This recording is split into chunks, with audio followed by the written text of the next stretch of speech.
A few years ago, Scots singer Steve Byrne wrote a blog on Dig Where You Stand, an idea put forward by Swedish author Sven Lindqvist.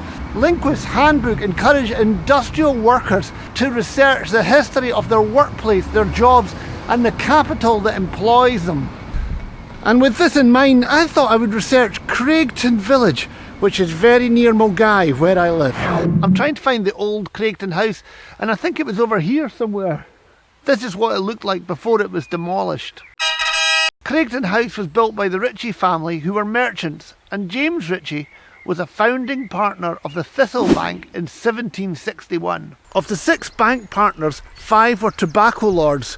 Tobacco lords were Glasgow merchants who made enormous fortunes in the 18th century by trading in tobacco from the American colonies.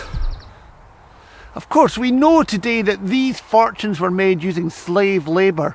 Goods such as cloth, copper and firearms left Britain to be exchanged for slaves in West Africa, who would then be shipped across the Atlantic to work on plantations in America. The tobacco, cotton, sugar and rum that the slaves produced would then be shipped back to Britain. Among these tobacco lords and partner of the Thistle Bank was John Glassford of Digglestone. Glassford was one of the most successful and richest merchants, and by the 1750s he had a fleet of 25 ships and a turnover of £500,000 a year, about 44 million today.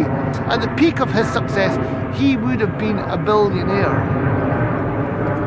Now here's the thing, when looking this up, it turns out that Digglestone is in Mulgai, and this spot is where Digglestone House would have been and where Glassford would have lived. Don't know if he would have been a Glasgow Rangers fan, however their ground is built on the land over there. The tobacco lords were very influential in Glasgow and they built very large mansions in the town. The palatial gallery of modern art, that's GOMA, was William Cunningham of Laneshaw's house. Glassford had a house around here, and they named the street Glassford Street. This street here is Ingram Street, and it was named after his brother-in-law Archibald Ingram, who was also the provost of the city.